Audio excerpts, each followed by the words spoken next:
behalf of my caucus and the Senate Republicans, I am very proud. We are a small minority, no question about it. And we have to do all we can with the tools that we have. And we feel it's our job to lay out to the public an alternative. And that we did.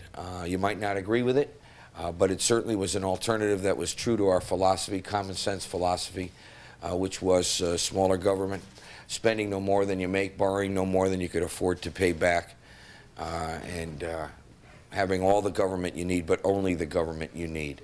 And we put that forth, and not to be cast aside, because it worked. It worked in this sense. We feel that we have driven and framed the issue and moved the debate far greater than our numbers should have. That is why you saw no tax increases in the final budget solution, if you will, yesterday by the governor and the majority Democrats. That's why you see us constantly moving the Democrats to more fiscal conservative avenues, although in some cases they just can't help themselves. So I'm very proud of our caucus. I'm proud of some of the things we did as a legislature. I'm proud of the jobs bill. When we work together and listen to each other's ideas, we can do good things. We did the jobs bill, the permitting bill, unifying the way and making simpler the way businesses get their permits, et cetera.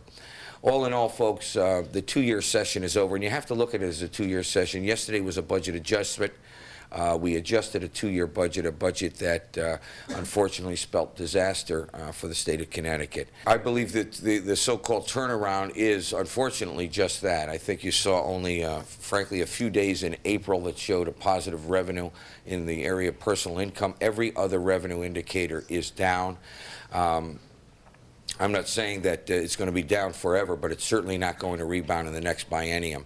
And I think they would concede that the reason they put off, they laid out how they would borrow, they put off the amount they want to borrow, because one of the things they're concerned about is Moody's, Fitch, Standard & Poor's, these bond rating agencies frown upon very, very seriously, literally creating a deficit and then borrowing it by emergency recovery notes, and that's exactly the Democrat plan. They're going to pay for those emergency recovery notes by virtue of their securitization plan, which increases the stranded costs on your electric bills and raids the Conservation Energy Fund. But they are creating a deficit. In other words, they are balancing a budget by saying, we're going to borrow money. We believe we have an obligation that we can't borrow our way out of this. We have to think of other ways to do that. And one of the ways is to divest ourselves of assets that we no longer run efficiently and don't make any money. We put forth on the table the sale of Bradley International Airport and Brainerd Airfield. If somebody doesn't like that idea, then come up with another asset that we could sell. We have billions of dollars worth of assets, real estate, buildings that are half empty, open space, etc. The idea was, let's do anything but borrow our way out of this jam, and that's what the Democrats did. That we put forth the facts. We tell the public the state of the state. We tell them that we are facing billions and billions of dollars of deficit. We point out to them that the two-year budget the Democrats passed had $1.2 billion in tax increases. And we look at the facts. Unemployment's 9.2%. Thousands of businesses have closed. We are going to show the public we had a different way, and consistently a different way. And what I'm so proud about my caucus and the caucus of the Senate Republicans is we did not take the traditional minority party role of just saying what the Democrats did is not good. We said what the Democrats are doing is not good, and we proposed an alternative every time. And I would submit to you that that went a long way in driving the debate in a different direction. Because had we not proposed an alternative, had we not showed the public it can be done, they would be less inclined to compromise with regard to their tax schemes. How many times were you guys here and you saw Williams and Donovan, especially Williams, talk about consolidations and the way we're going to do business differently and eliminating DMV? Where is it? Where is it? What did he do? Don't just talk about it, do it. You can't have a 3-month session, take 1 month off, not even come in, And then when you do come into session, maybe leave in 4 hours and do 3 bills, or take 6 or 7 hours to say goodbye to colleagues, and then say we just ran out of time. That's management. That's leadership. And it's either accidental because of incompetence or purposeful because they didn't want the bill to pass. I think you guys would say that there's some Democrats sitting in Republican seats. No question about it.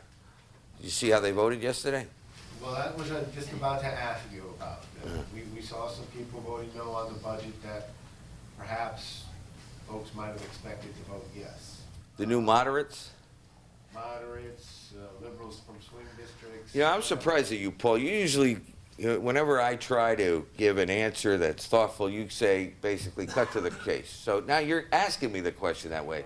Let's cut to the chase. Let's get to the chase then. I'm throwing you a softball. There are several Democrats who are incumbents who are in districts that are historically Republican that are running scared right now. They have completely changed their voting habits from one year to the next. In fact, I would submit from the last month, since the first month of session.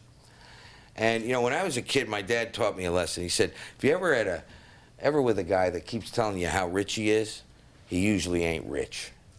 So if ever you're with a person that tells you how moderate they are, they usually aren't moderate.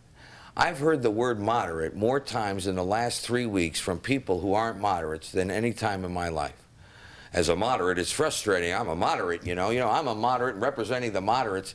You can't vote for a $3 billion tax increase one year and then call yourself a moderate the next.